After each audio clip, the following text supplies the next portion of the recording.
Vamos allá, en este segundo vídeo vamos a hablar de algunas de las características que va a tener el ADN en concreto en las diferentes células, ¿no?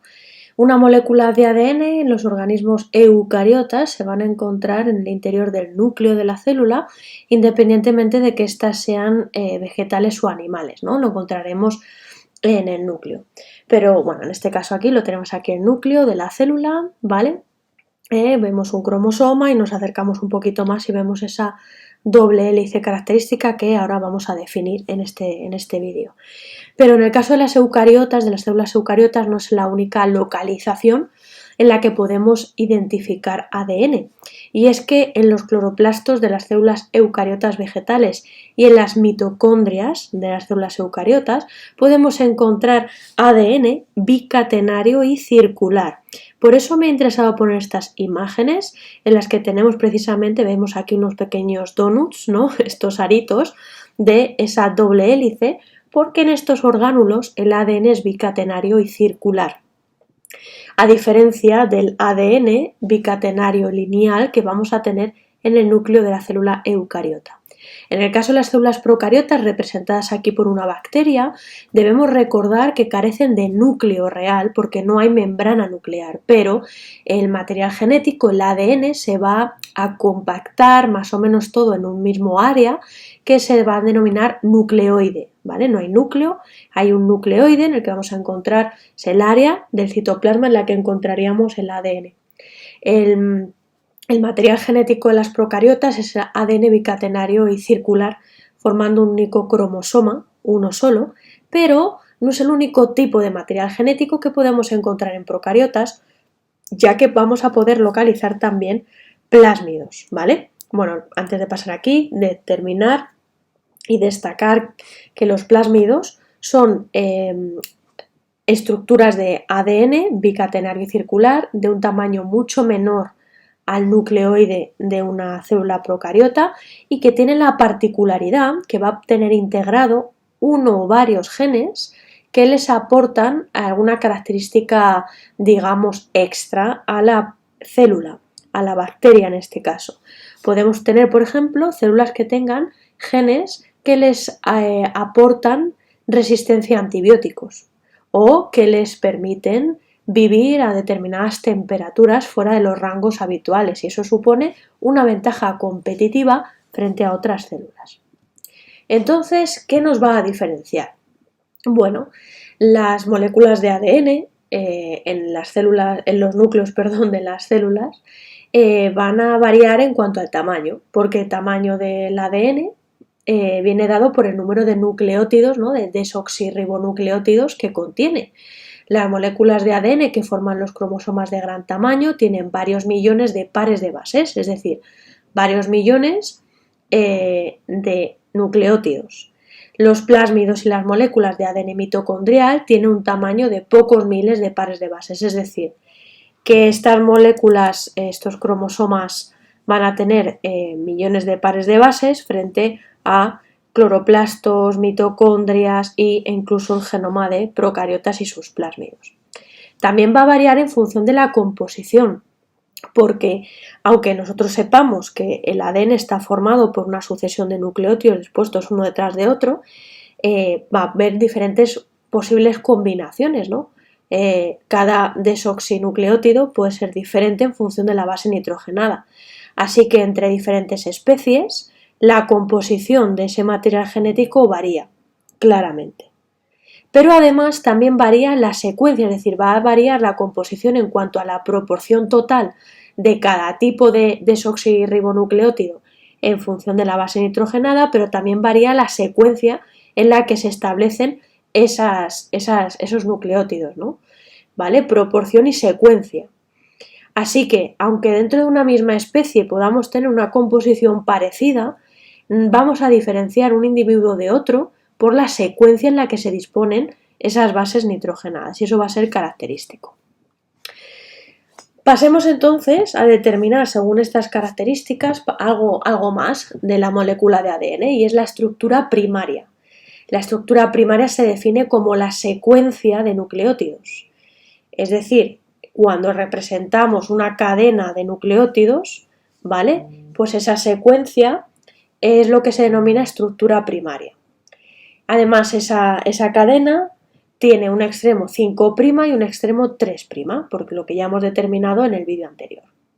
A pesar de que puedan variar en tamaño la composición de bases y la secuencia de moléculas de ADN de diferentes especies, todas las moléculas de ADN bicatenario tienen una característica en común, y es que la cantidad de adenina es igual a la cantidad de timina y la cantidad de citosina es igual a la de guanina, siempre. Esto se lo debemos a la ley de Chargaff. ¿Qué significa? Bueno, para poder entender esto que acabamos de ver, que la cantidad de adenina es igual siempre a la de timina y la de citosina igual a la de guanina, tenemos que entender que cuando tenemos dos cadenas de polinucleótidos de ADN, es decir, una cadena con su extremo 5' y 3' como esta de aquí, vamos a disponer otra aquí en paralelo, pero con los extremos opuestos. Si aquí tengo el 5, aquí tendré el 3, y si aquí tengo el 3, aquí pondré el 5. Eso significa que estas dos hebras son antiparalelas, se disponen paralelas, pero con los extremos opuestos. Cuando hacemos eso, lo que va a ocurrir, aquí lo tendríamos, esto sería una cadena y aquí tendríamos enfrente la otra, lo que vemos es que las bases nitrogenadas se van a disponer hacia el interior y el grupo fosfato hacia el exterior. Y en esta otra cadena lo mismo, la base nitrogenada hacia adentro y el grupo fosfato hacia afuera. De esta manera, las bases nitrogenadas van a establecer enlaces entre sí, enlaces que son de tipo puente de hidrógeno. Estos enlaces son estables, pero comparados con otros tipos de enlaces químicos son menos potentes. Quiere decir que además va a ser relativamente posible romperlos y que se vuelvan a formar. Eso nos va a interesar, ¿vale? Y le va a interesar también a la célula poder hacer eso. Ya veremos por qué. Así que entre adenina y timina se van a formar dos puentes de hidrógeno, siempre. Y entre guanina y citosina siempre se van a formar tres puentes de hidrógeno. Por eso, en una molécula de ADN, la cantidad de adenina siempre va a tener que ser igual a la cantidad de timina, porque se dice que estas bases nitrogenadas son complementarias, son las que pueden establecer enlaces entre sí, ¿vale? Ese es lo que se denomina principio de complementariedad. La ley de Chargaff me dice que la cantidad de adenina es igual a la de timina y la de citosina igual a la de guanina. ¿Por qué es posible eso? Por el principio de complementariedad. La adenina y la timina siempre se unen entre sí formando dos puentes de hidrógeno y la guanina y la citosina siempre se unen entre sí y entre nadie más formando tres puentes de hidrógeno, ¿vale? Se dice que son bases nitrogenadas complementarias. Esto es súper importante. Y es que la adenina y la guanina son bases púricas y la timina y la citosina son pirimidínicas. Así que por esta regla, si por ejemplo pongamos que en la molécula total de ADN yo tengo un 30% de adeninas, puedo calcular perfectamente qué porcentaje de timina voy a tener, porque tengo que tener el mismo que de adenina. Si tengo un 30% de adeninas, tendré un 30% de timinas. Esto suma un 60%. El total de las bases nitrogenadas será el 100. A ese 100 vamos a restarle el 60 que constituyen adenina y timina. Me queda un 40% que estará constituido por guanina y citosina. Como la cantidad de guanina siempre va a ser la misma que de citosina porque son las únicas que se complementan entre sí, y entre ellas tengo que repartir ese 40%, tendré un 20% de guanina y un 20% de citosina. Ahora bien, habíamos quedado que tendríamos aquí un 60, ¿verdad? 30 de adenina y aquí le sumamos un 20 de guanina, 50% en este caso, ¿no? Esa misma proporción va a ser la que tenga de timina y citosina, por tanto, la proporción de bases púricas siempre será igual a la proporción de bases pirimidínicas, o lo que es lo mismo. La cantidad de A más G siempre tiene que ser igual a la de T más C. Esto va a ser importante tenerlo en cuenta porque haremos ejercicios para calcular estos porcentajes en la composición de una molécula de ADN. De nuevo, como veíamos aquí, para que os inspire esta otra imagen, si el anterior no lo ha hecho del todo, recordemos cómo se establecían los puentes de hidrógeno, 3 entre guanina y citosina y 2 entre adenina y timina. No hay ninguna otra combinación de bases posible que presente complementariedad, ¿vale? No se puede. De nuevo, pero en estructura algo más tridimensional, para recordar que la base nitrogenada queda hacia el interior, en este caso timina y adenina, con 2 puentes de hidrógeno, la pentosa y los grupos fosfato, ¿vale? Y se va formando la cadena a un lado y la cadena a otro, lo que son antiparalelas. Y lo mismo, bueno, para verlo desde otra perspectiva y recordar cómo era la estructura de un nucleótido por si se nos había olvidado. Una estructura de este tipo, en una actividad, que nos den una de las hebras, nos pueden pedir que hagamos la complementaria, ya sabemos hacerla, recordando siempre que los extremos deben ser los opuestos porque son cadenas antiparalelas, ¿vale? Cuando haya adenina, la complementaria será timina en el ADN, cuando haya guanina, la complementaria citosina y a la inversa. Aquí están representados además el número de enlaces de puente de hidrógeno que se establecen entre cada una de ellas. Y esto tendremos que saber hacerlo. Y además también tendremos que saber calcular el porcentaje de cada base nitrogenada que vamos a encontrar en la molécula de ADN, partiendo de los principios que hemos visto anteriormente. Sin embargo, esta doble cadena de ADN no tiene una estructura espacialmente plana, sino que el modelo de doble hélice que aportan Watson y Crick en 1953 establece que el ADN es una doble hélice y que esa doble hélice es lo que se denominaría la estructura secundaria del ADN, porque hemos determinado que la primaria eran las secuencias de nucleótidos de manera lineal, ¿no? Así que deciden que el modelo que proponen establece que el ADN está formado por 2 cadenas de polinucleótidos que están enrolladas sobre sí mismas. Por tanto, las moléculas de ADN nuclear son bicatenarias, formadas por 2 cadenas que cumplen las siguientes funciones. Las 2 cadenas, como hemos visto, son antiparalelas, los extremos 5-3 están orientados en sentidos opuestos, de manera que el 5 coincide con el 3 de la complementaria, ¿vale? Y viceversa. La secuencia de bases nitrogenadas de ambas cadenas son complementarias, gracias a ese principio de complementariedad y cumpliendo las leyes de Chargaff. Si conozco, por tanto, la secuencia de una de las cadenas, puedo deducir la secuencia complementaria. Además, proponen o determinan que las cadenas se mantienen unidas por puentes de hidrógeno entre las bases que son complementarias entre sí. 2 puentes entre adenina y timina y 3 entre guanina y citosina.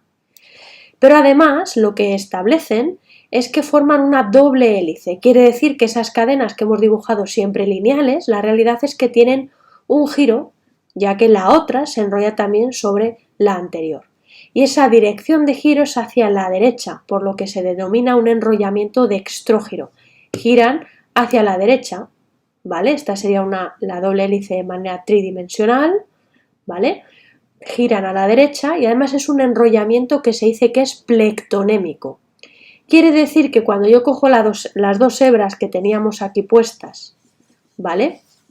Y las queremos enrollar sobre sí mismas, estas de aquí las queremos enrollar sobre sí mismas, lo que va a ocurrir es que para poder separarlas, las cadenas, necesito irlas desenrollando previamente.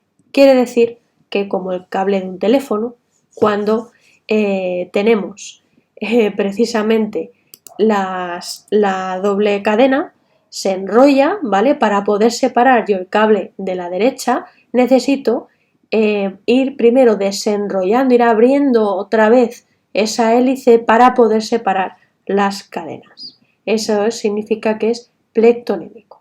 Aquí tenemos cómo sería la estructura, ya no solo antiparalela de cadenas lineales, sino con un enrollamiento sobre sí misma de esas 2 cadenas en una hélice dextrógira.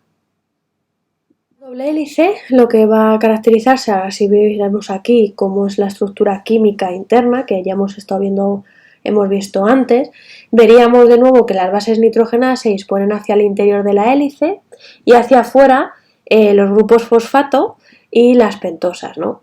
Eso es característico, porque las bases nitrogenadas necesitan establecer la unión. Vemos aquí estos puntos discontinuos, son simulan los enlaces, los puentes de hidrógeno, porque es necesario que tengan más proximidad las bases nitrogenadas de las cadenas paralelas entre sí, ¿vale? Sería este el ejemplo al que nos estábamos refiriendo.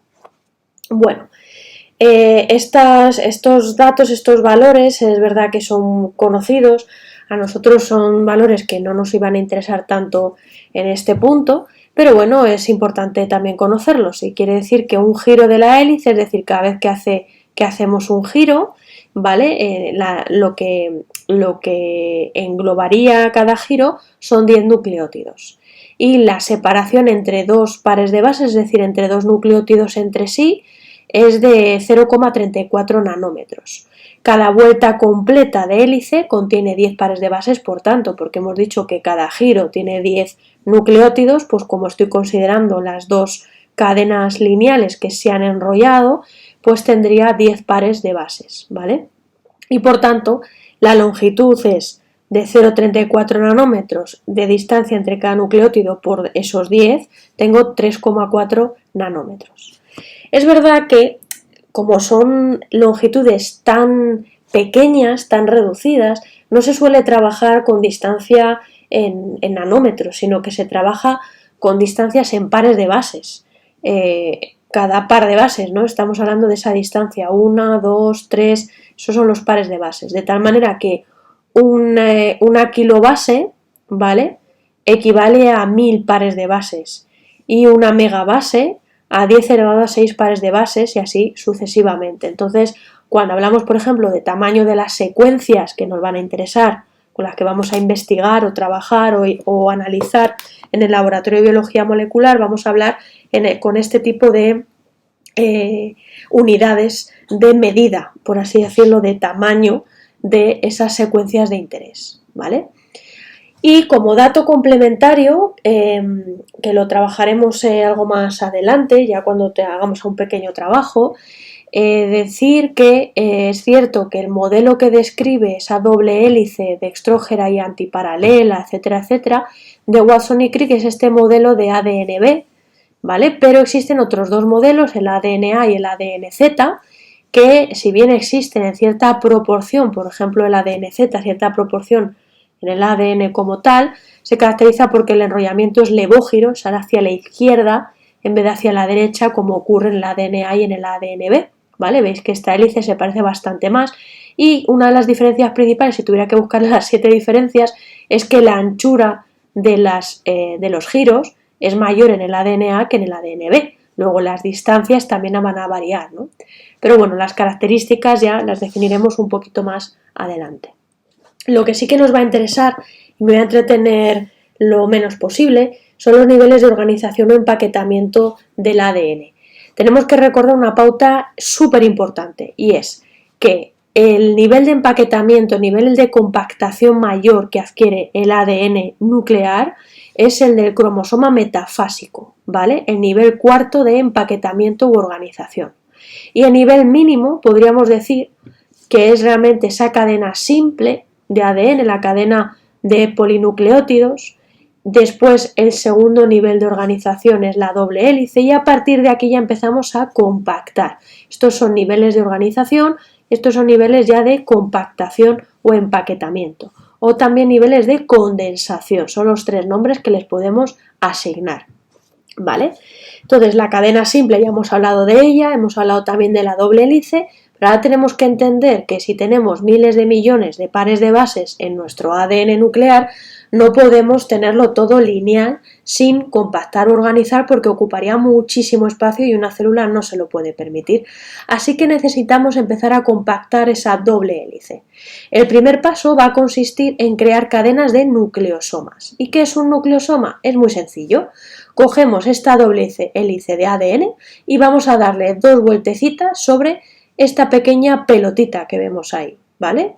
Entonces le damos un par de vueltas, otro tramito, otro par de vueltas, otro tramo o par de vueltas. Y eso es la estructura de una cadena de nucleosomas. Cada uno de estas estructuras son un nucleosoma.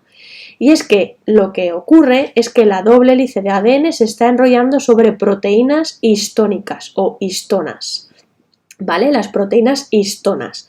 En concreto, esta pelotita que veis aquí está formada por dos histonas de tipo 2A, dos histonas de tipo 2B, dos histonas de tipo 3 y dos histonas de tipo 4, o H2A, H2B, H3 y H4. Y forman, como veis, si hay dos de cada, 2 por 4 tipos, hay 8 proteínas, 8 histonas. Por eso se dice que forman un octámero de histonas. Así que el nucleosoma está formado por el octámero de histonas y las dos vueltas y un poquito que tiene el ADN sobre ese octámero.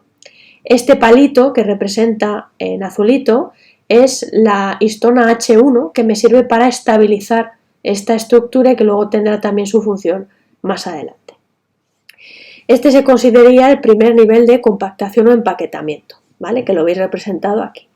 El siguiente consiste en formar un solenoide, quiere decir que estos nucleosomas se empiezan a enrollar sobre sí mismos, ¿vale? Vamos a empezar a formar un collar de perlas, es el segundo nivel de empaquetamiento, se empieza a formar una pelota mucho más grande porque se enrollan sobre sí mismo. Son secuencias repetidas de nucleosomas, se enrollan sobre sí mismos, ese es el solenoide, nivel 2. El tercer nivel, bueno, estaría constituido por la eucromatina, ¿vale? Se considera incluso el tercero entre la eucromatina y la heterocromatina, ¿vale? La eucromatina son también denominados lazos de cromatina, quiere decir que cojo este collar de perlas de solenoide, ¿vale? Y voy formando lazos, como veis aquí, esto de aquí que vemos aquí son lazos de esto de aquí, ¿vale? Lazos de solenoides sobre un esqueleto, ¿veis esta barrita? De proteínas. Así que consigo que algo que medía muchísimo, yo lo he enrollado sobre una estructura y era luego más corto, lo vuelvo a enrollar sobre sí mismo y por último empiezo a formar lazos y voy compactando esa medida. El siguiente paso tendríamos la heterocromatina, que está formado por bucles de la eucromatina, es decir, ahora cojo toda esta estructura y empiezo a formar bucles. Ocurre lo mismo, aquí lo que tengo es que ese canal central más oscuro era el esqueleto de proteínas y estos lazos representan lo naranjita, así que empiezo a hacer lazos con la eucromatina. Y por último, el nivel máximo de condensación, de empaquetamiento, etcétera, es el de cromosoma metafásico, ¿vale? Aquí ya podré diferenciar, realmente es heterocromatina que ha condensado del todo y veo las dos cromátidas hermanas de cada cromosoma. Aquí lo veis en una estructura, un modelo 3D donde hemos situado el octámero de histonas, tengo 2H2A, 2H2B, 2H3 y 2H4 y veis que formo un lazo, dos lazos con este poquito, ¿vale?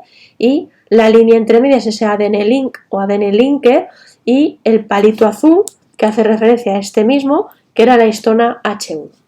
El conjunto de las 8 proteínas histonas y las vueltas de ADN lo denomino nucleosoma, ¿vale? Nucleosoma. Este ADN más histonas ya constituye lo que sería la cromatina, ¿vale? Perfecto. El solenoide estaba formado por esos octámeros de histonas que se van enrollando entre sí, formando esta estructura. Realmente forman, gracias a la histona H1, que hemos dicho que veríamos su papel, pues es lo que nos permite ir estructurando las vueltas de los nucleosomas sobre sí mismos para formar el solenoide, ¿vale? Y ese solenoide que teníamos por aquí empieza a hacer también esas hélices para formar, ¿vale? La eucromatina, luego la heterocromatina que veríamos aquí y por último el cromosoma metafásico, más o menos, ¿vale? ¿Qué ocurre? Que a pesar de que hemos analizado el ADN de una célula eucariota, tenemos algunas otras estructuras que contienen material genético. Vimos también en su momento las procariotas que tendrían su ADN bicatenario circular como cromosoma principal y los plásmidos, pero no deberíamos olvidar los virus. Lo que ocurre es que como forma parte también del contenido de fisiopatología de este curso, no nos centramos en la clasificación de Baltimore, que nos permite identificar las grandes familias o tipos de virus en función del material genético que contienen, pero que sepáis que podemos identificar virus que tienen ADN, que tienen ARN, y dentro de si tienen ADN puede ser monocatenario o bicatenario y tenerlo en el interior de sus cápsides, pero no ahondamos más porque veréis con más detalle en fisiopatología. Sí que quiero pararme a destacar de nuevo la importancia de identificar qué tipo de material genético tienen las procariotas, las bacterias, que es un único cromosoma bicatenario circular que no está englobado en el núcleo porque no hay membrana nuclear, pero sí está condensado todo en el mismo área y se denomina nucleoide, y de 1 a cientos de plásmidos, que son moléculas de ADN bicatenario circular, mucho más pequeñas que el cromosoma principal, que les aportan información extra, que en la mayoría de los casos les aportan o les permiten tener funciones extra como resistencia a antibióticos.